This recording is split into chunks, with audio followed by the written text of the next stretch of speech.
The first 3 weeks of the eruption here in Hawaii, crazy things would happen in the middle of the night. A new fissure would open up and it would threaten a new neighborhood. Thousands of people were evacuated from their homes. I started the Hawaii Tracker Facebook group to help people understand what's going on and get their questions answered. Hey, how's it going? We're live. This is Fissure 20.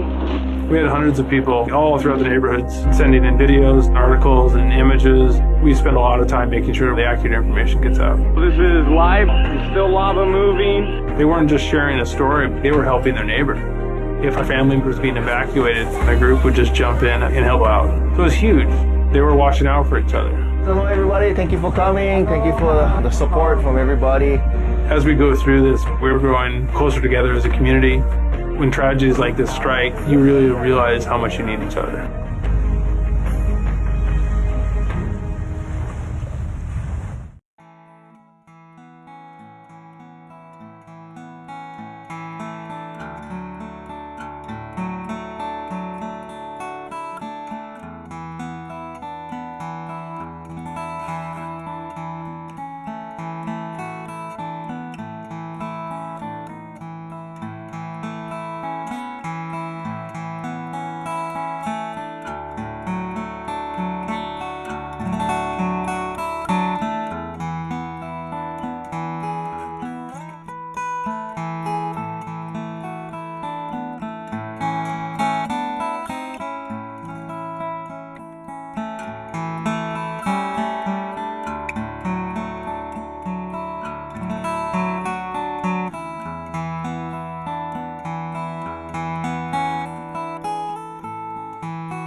Aloha everyone, I'm geologist Philip Ong.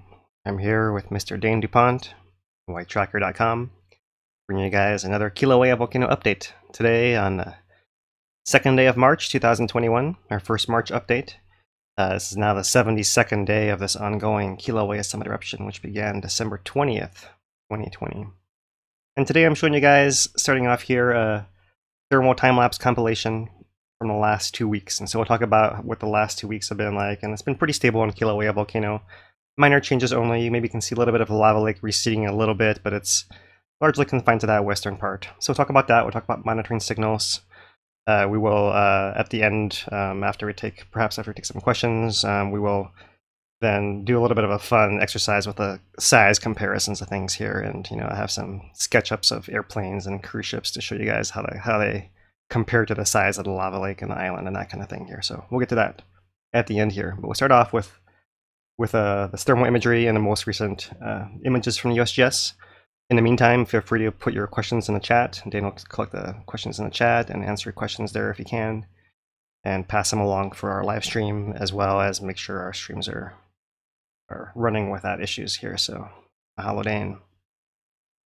All right, so I'll start a narration here with a F1 thermal camera, and so we're looking at down here, this bottom part. This is where the west vent is, and it's putting lava out into the lava lake.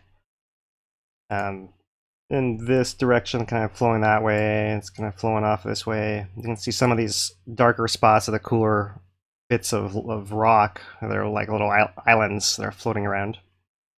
And you can see they're moving around a little bit, these smaller ones bobbing here in this main stream. But mostly you don't see a whole lot of change in this main crescent shape right in here. Mostly what you see is a little bit of variation on this South Bay, as I've been calling it, and this North Bay. And what you basically see is the last 2 weeks here, the lava has been fairly stable. Then more recently at the end, you see kind of receding and drawing back down, especially in the area there, and a little bit over here as well. So maybe I can slow that down here for you guys. I'll pause it right there so you can maybe see that there's some lighter colors. So, you know, there's still lava crust and there's still liquid lava underneath there, and this thing's overturning and resurfacing itself, but not as fast as what's happening right over here. So maybe a little bit shallower, maybe as this thing is draining back, and maybe this whole crust on the backside as it's now lifting up like a big piston head over this denser lava that's flowing underneath it, right? Kind of not straight that way because this island's got a root. But probably around the side this way and probably around the side that way into the back there. And we really don't know what's down there. And that's kind of why looking at how this drainage pattern is a little bit interesting. You can kind of see here that this area was pretty shallow and it's kind of backing down, and maybe the core of that lava lake is somewhere in here. But still, it's curious, you know, like if there's crust here, is there other layers of crust that are farther down? Is it thicker? How thick is this liquid part of the lava lake? All good questions we really don't have answers to right now, but interesting to think about right there. So I'm kind of right in here, I'll go back and forth, but kind of focus on this area right in here. And see right in there how much dark colors we actually have. And similarly, this, and I haven't pointed out as much, but here's our North Bay, and you can see both little wings of it. It's almost like a fishtail right there, right? Like a fishtail. Both of them are empty of lava in this particular frame right here. It does come back up. It's trying to fill in here, but the most recent imagery you can kind of see here, we're still not quite back up all the way to the north and all the way to the south. So it appears like overall the pattern is that we're really just having this thing is closing in more the active lava surface area. It's west of this island, which is right over here. Hard to see in this particular frame. This area is getting smaller and it's kind of closing in on itself, mostly by losing to the south and the north right over here. Right? So that is what we got there. And more time here. And one thing I was going to point out though is that we actually did see a couple weeks ago that overflow from this vent over here. It kind of flows out right there. And ever since that pulse, you keep an eye on this thing. There's really not been any further activity there. A little bit of dribbling, a little bit more right there. 25th, 26th. A few more flows coming out. So I correct myself. There was another pulse that came out in the 25th and 26th here. Pause it so we can see that time frame there. Comes first. There's that flow right in there. And there it is on the 24th again.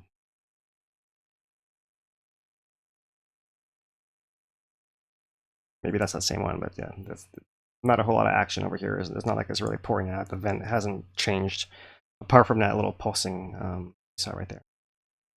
Okay, so that's the thermal view, and we'll put that away for now.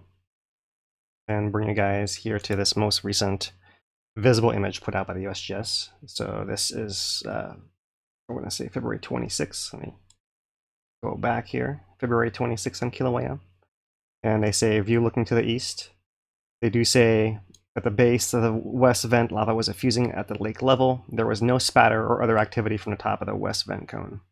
That has changed in the recent days. As quieted down out of that side vent up there.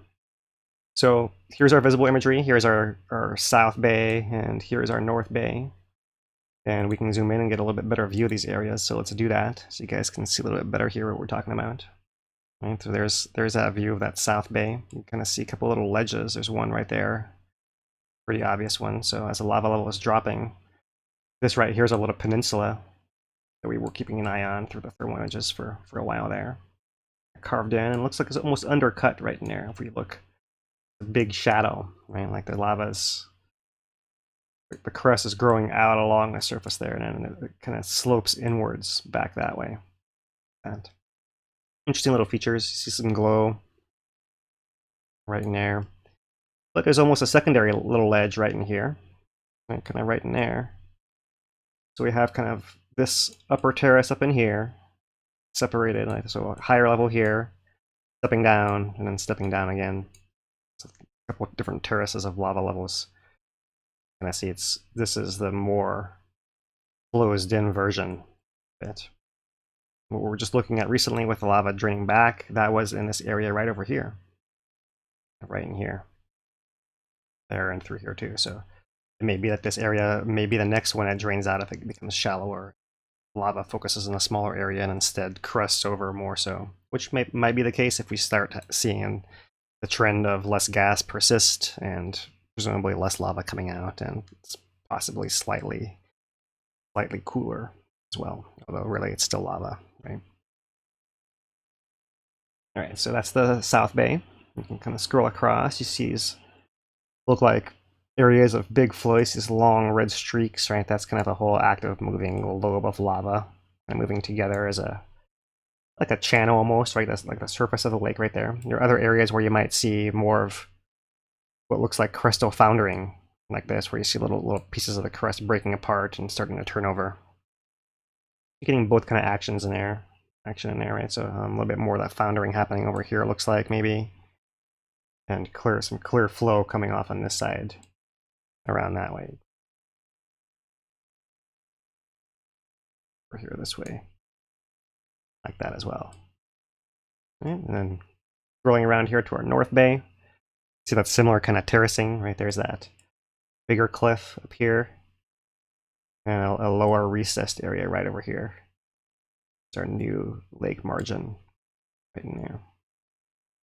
And so current level, stepping up to one terrace and stepping up to another level right in here, and then this slopes back around the island over there, right?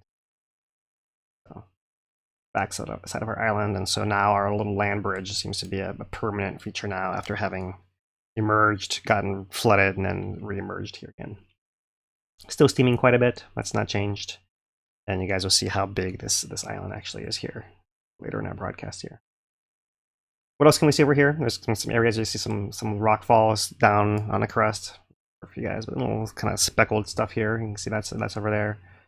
We'll scroll over here to the north a little more, and I have to zoom out to make it out a little better. But this edge of the cone right over here, this is what's left of the north vent. Right over here, this kind of horseshoe-shaped, Pac-Man shaped feature that used to be attached at a lower level to the crater wall, but as the lava is filled in and wrapped around, it's picked up this ladder material and lifted it up as well. Just like it has all these other smaller islands that are on the backside of this main floating island. But here's, a big one here, another one there, another one there. All these big features, and some of them starting to crumble on the edges, according to USGS reports. See maybe some talus right down in there, at the bottom of this one, right? But these things are pretty big. These features, right? We're talking about them then being like 50 yards long, or some of them are pretty big things. But we'll go back to the scale a little bit more later. So you kind of see now, looking at this island, if you were on the top of this island and you're going to climb down on a level, as you'd come down off of the cinder surface, you'd hit this first lava bench of the highest, frothiest lava terrace, right? When the island was submerged all the way up to here. Then as the lava level was recede and become less gassy, we had another lava level down in here. I'm going to step off a bench from here to here.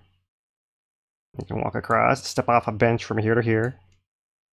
And another bench down there to there, right? So we're really seeing this terracing of different lower levels of lava, from lowest to highest, there to there. Interesting sequence there. All right, so that's kind of the zooming back out, that whole image we have there, and that's just one of two images we have new from the USGS. The other one is here, showing the rainbow and all the steam. It's been very rainy on Kīlauea, so a lot of steam and a lot of obscured imagery, and not a whole lot of change otherwise in that, but it does make for some nice pictures. And so we'll come back to pictures of the rainbow and the crater here at the end of our broadcast again as well. All right, let's turn to the monitoring signals, and we'll start with the deformation page of the USGS HVO once again. Here is our 1 week tilt we'll start with today, right here. And so on the bottom part, this is the date. It won't last 1 week or so. On this axis of microradians, the tilt of the ground, we're looking just at the blue line at the summit. The green line we're going to ignore the rift zone since there's not as much data. All right, so the blue line, 0, 4 microradians, -4, 8 microradians is our scale. That's top to bottom. I'm getting to be significant kind of swing, but little smaller changes in between, maybe not as much. You can kind of see we came out of a big deflation, and we had another two-step deflation inflation cycle that followed in the last week. So most of the last week has been the tail end of this, the back of the first deflation inflation, and the second deflation inflation. And if I zoom out to the last month here, you can kind of see this is a little more clear right there. Here we are at the right end. So we just came up out of inflation, but really we had gone deflation, inflation, deflation, inflation. Like that. So if we zoom into the last 2 days, you really don't see a whole lot. Our scale is pretty small, and nothing really meaningful in the last couple of days here, basically flat. Right? And the overall trend is still that we seem to be at a slight, possibly a slight rise, getting more stable here. From the top of the last inflation bump, right, to the one we have now. So that's the tilt. Not a whole lot new there. We look at the GPS on the summit. There is some variation still. That probably corresponds to the deflation inflation cycles as we've seen them go down and up, and maybe down up twice in there. And so we're kind of waiting. And really, the issue really is this trend of it spreading apart. And what does that mean? Diving back into that. I just want to mention we're keeping an eye over on the East Rift Zone as well, and here is the distance across the Rift Zone by Pu'o'o Cone. And it appears that this is a signal that may finally be stabilizing. And we kind of saw... Oh, am I still here? Okay. Yeah, you're still good. All right, I think I just had a power surge, so my monitor cut off, but it's back on now. Okay. All right, so...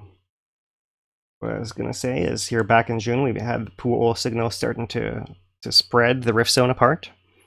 And it kind of reached its equilibria. And when eruption happened at the beginning of December, then it's kind of been dropping off and contracting ever since then. And then right here in the last couple of weeks, it's been reversing its trend, right? And so it may be that we've settled back to the background level. It's hard to tell exactly what's going on. We'll have to wait and see what's going on there for more time. Just keeping in mind at the background level here, if I zoom out a little bit more, right, you can kind of see if I start back over here, you might have a background level that's a slow rise, and we just kind of come back to that. So, but not enough resolution over here on the right side with time to really see what's going on yet. So we'll keep an eye on that. But as we've seen, there are all kinds of local changes happening around Pu'o'o, and so that's kind of the first thought there, and we'll see how that indicates the volcano is changing with the south flank and the summit and all that as it develops here for the next couple weeks. Okay, so the first question people often have, if we're going to see something changing at Pu'o'o, just to reassure you guys, here's the Jonica station, and there is no change over at Jonica. So there's, whatever change is happening at Pu'o'o is not propagating down at Rift Zone any further than that. So there's the lower East Rift Zone is still as quiet as it has been. No change there. Okay, so last 24 hours, same kind of view. You see a little bit more of these kind of pink frames as the steam blocks the view here. And still largely confined here at that western pit. Here's the S1 camera, last 24 hours, and similar kind of view. You see my color right here. A smaller area now that hosts a lava lake. Right in there, and nothing coming around the backside of this for a long time now. So that phase is past. Okay, so looking at the lava depth, we have resumed filling after kind of teetering around with the deflation inflations and the low gas values, presumably indicating less lava going into the lava lake as well. But we have actually reached a new peak, which is right below this 220 meter, 219 meters, 718 feet deep, below that western vent there. So slowly, but we are still gaining depth. There's that number from the USGS, 219,718 from the update this morning. And SO2 measurements on March 1st yesterday, 900 tons per day. So they've been 900. They might have been 1100 a couple days ago, fluctuating around that point in time. So let me show you guys the plot here. Here is the whole month. Let's see what happened here. I think my screen. There we go. So you can see at the beginning of the eruption here, we went up quite high, we've come down, we've been at a slow decrease ever since then. That's the big picture. We're going to zoom in here to just about this area right in here and look at the last month. So here's the last month. And for reference, our scale is 200 tons per day on the left. So we're starting at 400, 600, 800, 1,000 right in there. Okay, so our most recent measurement of 900 falls right over here. 900.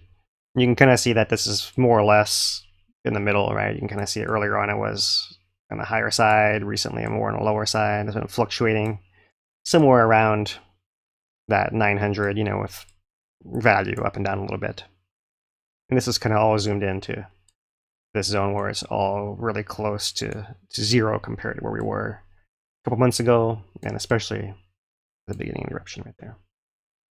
So VOG is still coming out. There's still a VOG blowing around the island. Here is the VOG map from the University of Hawaii VMAP project. You can kind of see, even though there's been quite a lot of weather, rain clearing out a lot of the VOG, there's still some effect down here, especially in South Hawaii. Okay. And we'll move on to earthquakes. Earthquakes are pretty normal. Not a whole lot to speak of. There's nothing even orange or red on my plot here, so it's extraordinarily quiet. All this was yesterday or before. Really, really quiet there. So instead, we'll turn to the USGS automatic 1 month indexing of earthquakes that picks up all the smaller ones and plots them on a map here. So we can just keep an eye on Kīlauea and get a little bit better view here. And you see there's really just minor activity around the summit. That's up here, Summit Caldera right up here. East Rift Zone running right through here, has very little action. You can see most of the action is out here on the south flank in this area, kind of south of Pu'o'o, which is right around here, maybe right in there, south of Pu'o'o, or all the way around to this bend area at Maunaloa, right in there. So that whole zone of the south flank seems to be the one that's moving, and maybe a little bit over here as well. That's really all you see any earthquake pattern here for Kīlauea. Right. So with that, I want to remind you guys that we are brought to you by Kaleos, which is innovative Hawaiian-inspired local cuisine, and open daily 11:30 to 8. Reservations recommended. Dine in, take out. This is a fantastic place in the heart of Pahoa. Right. Dane? Outdoor dining. Yeah, outdoor dining is possible there. One of the probably better things. Just to give you a taste of some of the specials that they have up tonight. They have sashimi, poke, seared ahi, gorgonzola, walnut crusted New York steak, and Lulu's raspberry and strawberry butter cake. Just like, you know, sample of some of the specials tonight. You know, really top notch customer service there. You know, one of the places, if you're in Pahoa, you got to check out at least once. Or if you live around Pahoa, you know, I always check it out every once in a while too. You know, it's one of those places that worth going back to. Yeah, for sure. So mahalo. We appreciate Kaleos. And yeah, Dan, we can take a little break here and take some questions before we turn to our fun with the sizes of things. Right. To take a couple here, and then we'll do a couple at the end as well. All right, sounds good. Some interesting questions here. Hawaiian Homestead on YouTube asks, with the current eruption, does this reduce the likelihood of a larger eruption in the geological near future if pressure is being released through this? That's the kind of the basis. Yeah, good question. You know, that's how I feel about it. Of course, there's always the trump card of there's possibly some big match of magma coming from below that could just push everything out of the way and come up and through. So we're not really sure if the root cause if the long term root cause is just this increased magma supply that's gone on for 15 years now, or if there's something different beyond that going on, right? That's kind of what's still to be determined. There's no reason to believe there's anything beyond that going on. So I believe it being the long-term pressure that, yeah, we're starting to see that reduction. But it may be that between the 2018 eruption and what we're seeing now, it's still not enough to relieve 15 years of pressure buildup. So that might mean that either it goes on long term or it stops and you have another small eruption continuing. But I don't think a big one is as likely. So I would agree with that. Yes. All right. Mark asks on YouTube, will the lava drain back cause the perch pond walls to fail more often? That's a good question. We'll have to look in more detail at that. It seems like if they're cooler and crumbling, you could get some kind of local crumbling effects. But when lava comes back up and laps back over them, it probably just welds it back together and kind of glues it, so to speak, right? It kind of oozes in there and kind of sticks it back together to a large extent.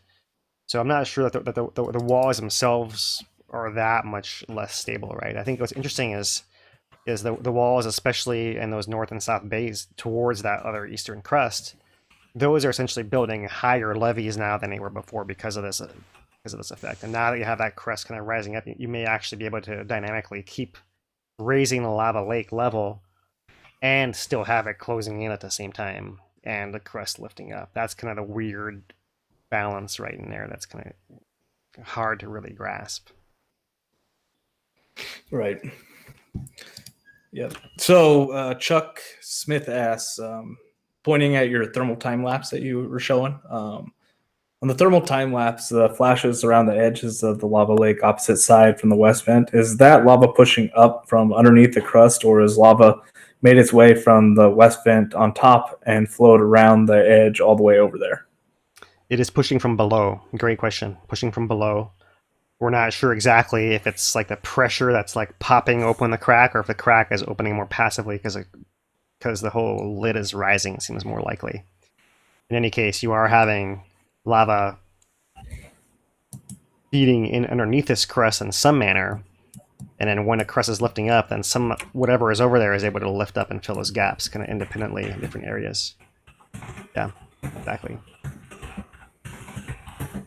All right, this I think this is the last question for this midterm round. Chris Kobe on Facebook asks, do you think that the dike is going down the lower east rift zone is blocked again below Pu'u'oho? As there seems to be no activity going down there, even as the area around Pu'u'oho is slightly growing again. It's true that we don't see any connection between any of the signals above Pu'u'oho on the east rift zone and below Pu'u'oho. We really don't see that. So I do think that it is blocked. Now, blocked might just mean it might not mean an absolute block. You might be able to trickle some lava in there slowly because the thing's always changing, moving, and south flank is going. So it might be some kind of slow oozing maybe. But yeah, there's no big pathway there anymore, and there certainly is a big pathway to Pu'u'oho. It seems like the rift zone is more open. And that's to be expected after all that time of lava flowing out of Pu'u'oho, right? From 1983 to 2018. A lot of years. All right, so before we go on, I do want to give a shout out to those that have been making some donations on Hawaii Tracker. We appreciate donations, but we also appreciate, likes, shares, anything like that. Really helps us grow the channel. We don't have the marketing budget to be able to buy advertisements. So the likes and shares that you guys do, really go a long way. Second way you can maybe consider helping out is become a member on hawaiitracker.com. It's free. It's easy. Social media platform based upon community, growing the community. And then third way is maybe consider making a monetary donation yourself. We take them on hawaiitracker.com/support. All right. So I do want to thank Joanne, Jolene M, Katrin G, Janet K, Lori H, Robin M, and Erica S. I appreciate it. Thank you guys. All right, and with that, let's throw some things in the volcano in Photoshop and see how they look. All right, yeah, it's just for fun, you guys. Here we go. I'll take you guys through the thought process here, right? So, going back to this USGS UAS photo of the western portion of the lava lake February 9th. And the reason this one is interesting is because if we go here in the captions, it does say, for scale, the distance from the lava inlet to the edge of the main island is approximately 160 meters, 525 feet.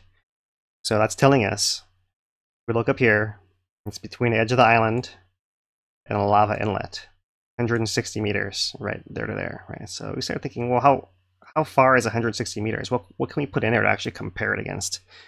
And we had a comment from a viewer, which was very helpful, saying the Statue of Liberty comparison was great, but I've never been to see the Statue of Liberty, so I can't really compare that to anything I know. So it's hard to find something everyone knows a size of and can compare, right? But seeing as we are Hawaii and the only way to get here is by boat or by plane, that's kind of what I went with. So here is the dimensions of a 747, which you can see its length here to there, 70 meters, 231 feet, and from wing to wing, a little bit shorter, 64 meters, right? But so about 70 meters, nose to tail. So you can do two of them for 140, and plus the width of the tail, which is 20 meters right there, right? So two nose to nose jumbo jets, and a little more is the distance between that edge of the island and this inlet right in here. So what would that look like? And here I've put it in there for you guys to see. Jumbo jet for scale, 747 over here. What it might look like if its back was at the west vent, and I put in a terminal here and a control tower so you can get some idea, like that. The height of that vent is about control tower size, depending on the size of your airport and control tower, of course. Or you actually could fit a whole bunch of the terminal here in the size of the lava lake. So I'll come back to this here shortly, but kind of the first view here. And for those of you guys who have been following for a while and have been wondering about the Jedi fighting, what the Jedi fighting on this island might look like, I've put in here to scale our Millennium Falcon. I'll zoom in a little more, you guys can see. It's just a baby. I was surprised how small that thing was. I thought it would be gigantic, the Millennium Falcon. It's like a golf cart compared to the 747. Yeah, it could do it could do laps around this crater. It's small enough, right? It's right. Yeah, see, there'd be a lot of room for two Jedi to be hopping around on that surface over there. So if you were curious, there is our long promised Millennium Falcon. Although hard to see that compared against either. Right, so that's kind of one way to look at it. There's another picture in that set here. It's this one from February 9th. This one is saying that for scale of the island stretches approximately 285 meters from end to end, 935 feet, end to end of the island. There, all the way to there. All right, so let's look at some of the cruise ships that come into Hilo here. Okay, so the largest ones that come into Hilo, these are the ones that were scheduled for last year, although many didn't actually come. It's kind of typical of COVID, but typical for Hilo from before COVID as well. You can kind of see here the longest one comes in at 294 meters, 965 feet, right? And you can kind of see the one that comes the most often, 280 meters. And so right in there, 280 to 294, is a couple right at 285 exactly. In fact, here that are these cruise ships coming into Hilo. So about the biggest cruise ship that comes into Hilo is the size of that island. And so if you've seen, we're not talking about these mega cruise ships, that we're talking about a regular Hawaii-sized cruise ship. And so for comparison, there you have it. There is what that cruise ship would look like next to that island. For comparison. So it's hard when we're looking at the island. It just looks like a little piece of land, but really that's a huge, huge thing. And kind of to really put it in perspective, I have to zoom out. And so I took here this image. USGS has a double rainbow, and I've really ruined it here. And across from the double rainbow here, you can kind of see within the lava lake what it would look like to have a cruise ship in there, the size of the island, or airplane and airport terminal down in there too. I probably can barely see it in here. I could probably zoom in somewhere so you guys can even get a better view, right? Like what our S1 camera looks like, something like that.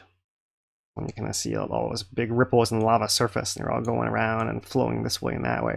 Those are massive, massive channels of lava. Even this big crescent that's left over here, this smaller closed-in part, is still a huge area. Right, not as big as the whole when the whole pit was liquid, obviously. But it gives you some comparison here of the size of an airplane and a ship. So one more thing I can do here is, I actually went back here and took this image from February 26. It actually has the dimensions of the lava lake and the active surface and the island and the vent, all of that. And what I did then is I took this into Google Earth. So now we're in Google Earth. And I just overlaid this over here exactly on our planet here, right? So you can kind of see that's the size of it right there. So what I wanted to do is take this into Hilo. So over here in Hilo, you can see it quite as well because I made it transparent, but I put the same size crater outline right here. You can see that whole down drop block. It's just about inside the break wall of Hilo Bay. And it's about the size of that thing right in there. And you can kind of see this pinkish zone. That's the size of that whole lava lake with a crust and all, right? That's about the size of the point here, right? Or Banyan Drive, all the hotels over here in Hilo. It's about the size of that. Some idea of the dimensions of this thing. I may not seem that big when you're driving around in your car, but it might be different if you're walking back and forth along a golf course, and you can really can see the size of that thing. So there's enough space in there to have a whole, that this entire golf course would fit in there, right in there. So, and for comparison, here's our port. Go ahead. To be fair, that is a tiny golf course. It is, yeah. I'm waiting for you to jump in there and tell us how many holes. 9 holes. 9-hole golf course, yeah. I call it like 7 holes actual, but we'll call it 9. Right. So yeah, half a golf course would fit in there, and there it is. That's just some idea for people who are from Hilo, more or less. And we'll go more than this. This is kind of just the first natural feature. But there's our harbor over here, right? That's where the cruise ship would pull up. You can kind of see it'd be about that size. That's about the size of this island right in here. So it's all matches up. We can scale all matches up and all of that as well. So I'm going to zoom out a little more. There's our airport over here, and here's what I'm going to do. I'm going to take this layer. I'm going to see if I can pick it up and move it around. So I'm going to take it up, I'm going to put it over here. I'm going to put it over top of our terminal. I'm going to zoom in. And so maybe you can see here, this is the terminal and the airplane boarding gates there and there and there and there. Right, you can kind of see that that's. I find my marker and put those gates over here in an active lava surface like I had it before with a plane image. So okay, there's our island right in here. There's our terminal gates, little rampers, right? So you can kind of see the plane would be right in there, right? Size of that thing. Of course, Google picks the one day there's no planes on the gate for you. Yeah, I draw my own in there. Yeah, so there's a right. That's what it would look like by the terminal. Of course, the runways are very big things, so that's not useful to compare against. But let's pull over here to a different part of Hilo, and maybe zoom into right in here. And so here we have our box store area of Hilo. Right, so I believe that one is probably Walmart, and that one is probably Target, that one is Safeway, and this is the mall over here that has this kind of ninja star pattern, like that, right? So if you're wondering, compared to something like Walmart, let's put this island over Walmart. Walmart is half the size of the island. 2 Walmarts side by side would be the size of that island. And a parking lot is about the size of that whole lava lake. More or less, you can kind of see in here. I'll zoom in a little more, right? There's a Walmart Not a super one, jumbo one, just your regular old, normal, standard Walmart. Here's this parking lot right in here, right? So you can kind of see in comparison, you'd need to have a lot more Walmart and you have to have really big parking lot as well. But that's kind of dimensions right there to compare against in town. And I could put it over Target instead if we wanted to. Here. Somebody's asking about Pu'u'o. Throwing it over that. Over Pool. Yeah, I Yeah. can do that. So let me zoom way out. Pull it way back.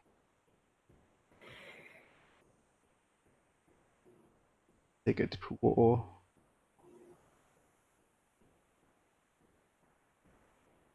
Been close enough here.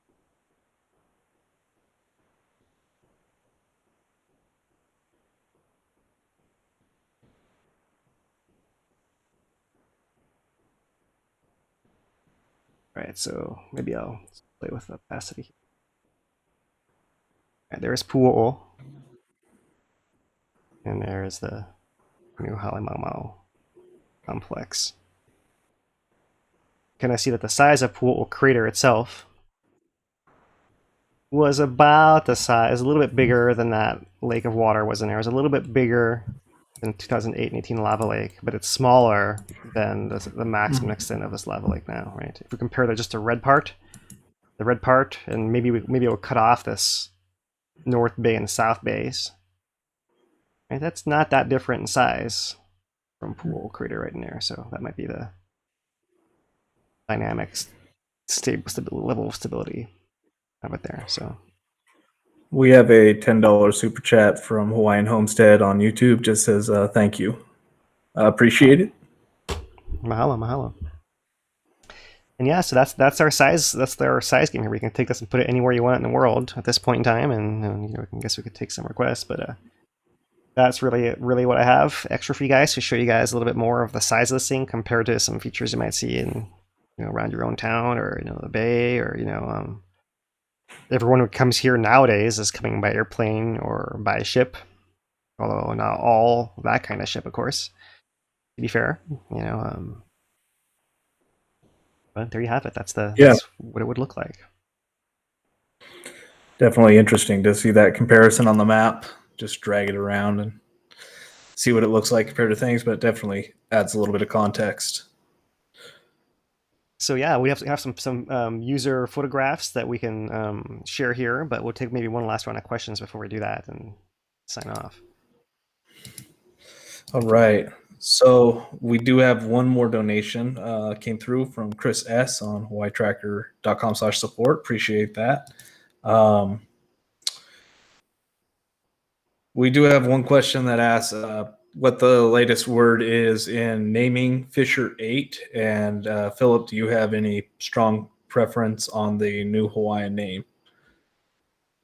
I think it'll be pretty soon that we'll hear more news about the name, the name coming out. I think it was punted last December to this spring, right? So I think that we're gonna hear something about it this spring. And as far as I'm concerned, you know, the name has been chosen by the locals already, and the name is Ahu'aila'au, and that's the one that I will call it, because that's what the locals are calling it, and to me, it's their right to name it. And I think that seeing the I don't know, the deference of the State Board of Geographic Names, you know, to the community, that makes the most likely choice, right? You know, that's the multiple people all coming together, agreeing to that name, you know, rather than a lot of the other submissions, which were an individual here or there, and people who weren't necessarily that close to the events happening on the ground. So It's not my name, but that's the name that I will respect and honor. Ahu'aila'au. Right. I grew up with the Trask family as, you know, family friends. And one of the things they always told us, you know, when I was growing up, was that when there's an eruption, the Hawaiians, the kapuna from that area, are the ones to decide upon a name together. And then that's the name that gets adopted. Right. And that was always just the way that was understood to me that the naming process happened. And then so with the Ahuala'au name, you had Uncle Keone, Pilani, Keone, or Whitaker, I can't remember the first name. Anyways, a bunch of old kapuna from the area come together, and that was the name they decided. So it became pretty simple. You just take that name. But then the Board of Geographic Names got involved, and then COVID came, and we were supposed to get an unveiling of a name back in May of last year. And then COVID happened, and then it got pushed back to December, and then they punted it to this. So it basically got delayed a year because of COVID. Long and short of it, that's kind of where it is. Yeah, so we'll wait and see. I don't know, a little more context. I don't have like all the details, and I'm sure many of our viewers have more of the details to fill in here. But the eruption of Pu'o'o began, there were fissures A, B, C, D, E, F, G in that case instead of 1, 2, 3, 4, 5, 6, 7, right? And it turned out that fissure O was the one where Pu'o'o later formed, and so it began as fissure O. Then it went from fissure O to Pu'u because Pu'u means hill in Hawaiian, so it was like it was the cone of fissure O. Right. So it was O cone, and then it became. And then it was O kind of. Right. And didn't it also have the thing where it was you had the double O, you had that O where it was fissure O, but then on the map it was on the O from like it said lava flow from 1955 or something like that, some previous lava flow. Yeah. And that was where I think it was both of those that it was like this weird coincidence that with the O's, and then we're like, oh, we got to keep the O's. That was before my time, the naming process of that. The time I realized what Pu'u was, it was already named. Right. But yeah, that was always. Yeah, and I'm not an expert, but something about o'o meaning perpetual or everlasting, or some, like essentially, in a culture where things attain the characteristics of the names they are given, right? If you name something like the place of everlasting eruption, then it will erupt forever, so to speak, right? So there's some responsibility that the culture takes in naming these places appropriately, rather than just leaving it to be, it happened to be next to the O, or it was in order, it was the O, or what have you. And so that's where this kind of comes from. This the last time we really named something important, and there having been community blowback because it has nothing to do with the community. It's just have to do with what letter it was in a map, or which order it was in, or all that. And then with no, like, the o'o bird is nice, and sure, that sounds great. Yeah. So I'm sure there's a lot more detail than that. Not to dishonor anyone who like went through all the process of getting that together, but I'm just saying that's the bit that I've heard as a relative newcomer in the last couple of decades here. Right. Well, I really think that's about it. Wait, let's see here. Oh yeah, I've seen this question in about like 4 different times phrased today. So probably should address it. We've addressed it previously, but Mary and several others ask, there seems to be a lot of volcanic activity worldwide right now. Is there a possibility of a connection between all these eruptions, and is there an uptick in volcanic activity worldwide? No uptick that's convincing. It's just they happen all the time. You hear about them more. We're not going to miss an eruption at any volcano in the history of the planet probably ever again. That whole era of them going by unnoticed is gone, right? So any little thing, if like a steam vent opens on Kauai, like we're going to hear about it. Like any little thing we're going to hear about. So that's kind of just how it is, which is great for monitoring, but it also puts it in the media. And of course, there's a lot more media and social media, and we have webcams everywhere, so we have videos of everything, which is fantastic. But it's more the coverage than it is the activity. Right. One of the things I love World War I, World War II history, and one of the things I was looking at was what happened to volcano monitoring during that time. Right, everybody's preoccupied. Turns out there was a lot less eruptions recorded during both wars. It's like, oh, go figure. People are busy. The scientist has been drafted or is working on calculations and trajectories now, or something along those lines. But it was, if you're just using simple logic, you'd be like, oh, look at those valleys. But they're easily explained because it takes a human to go and explore it. There's that old saying: if a tree falls in the woods and it doesn't make a sound, did it really full. Volcanoes are the very same thing. If a volcano erupts 100 years ago in the middle of Alaska, does it really erupt? Type of thing. And geologists will be able to go and determine that it erupted, but it's not so easy to do retroactively. So yeah, sure. I think that we do have one last donation from Stephen H that came through. Appreciate that. Question was, didn't they try and bomb a vent to divert the lava flow during World War II? Yes, they did. And if anybody's aware of anybody that knows World War II knows about the accuracy of a bomber in that period with the dumb bombs, and not only that, but the high frequency of duds, dumb bombs that would hit the ground and not go off.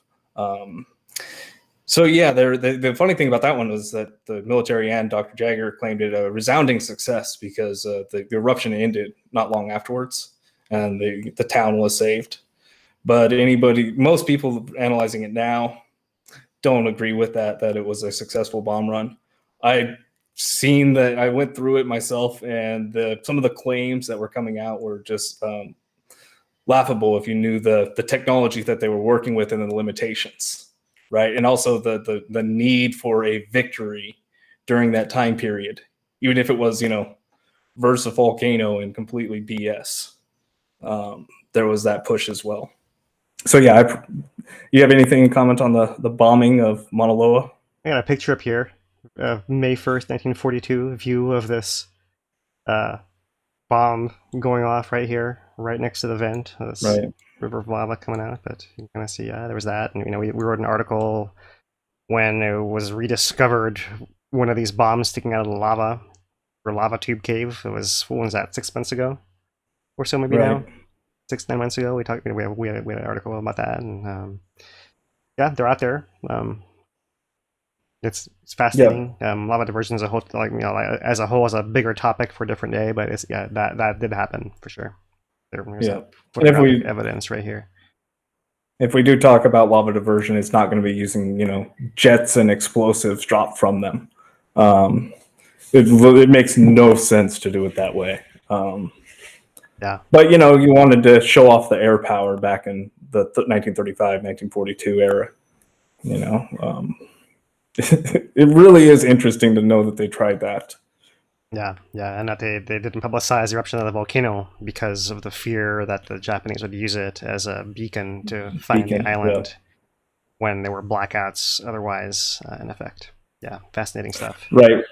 Yeah, they're blacking out beaches, and then Mauna Loa's they have forced martial law lights out periods during that time, and meanwhile Mauna Loa erupts and it's just like, hey guys, we're over here.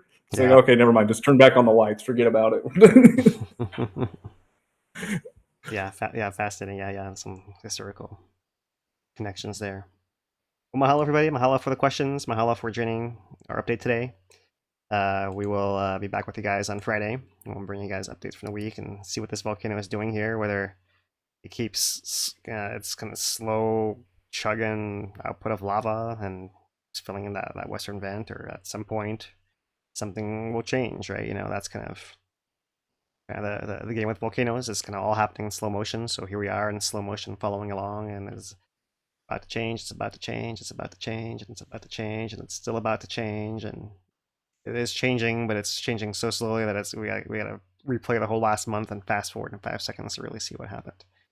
So that's kind of where we are. The changes are happening pretty slow, and we'll see what happens. The low gas output is still kind of a paradox compared to the spreading of the caldera. So that's kind of interesting. What role a south flank is playing in that, and how much magma is coming up, whether it's being pushed from some bigger patch from below that will make it longer lasting, or whether we can relieve this one by kind of popping a boil, so to speak, and then letting it re-equilibrate and reset, build to the next one. If that can kind of all come to a close, it's still unclear here. So we'll keep waiting and watching and to see what happens. And that's the beauty of following along with the work of nature here. See what happens with the next. Mahalo, you guys. So for HawaiiTracker.com, anything to add, Dane? before we sign off here? Nope, that does it for me. I'm Mahalo Dane, MahaloHawaiiTracker.com. I'm Philip Ong. Aloha.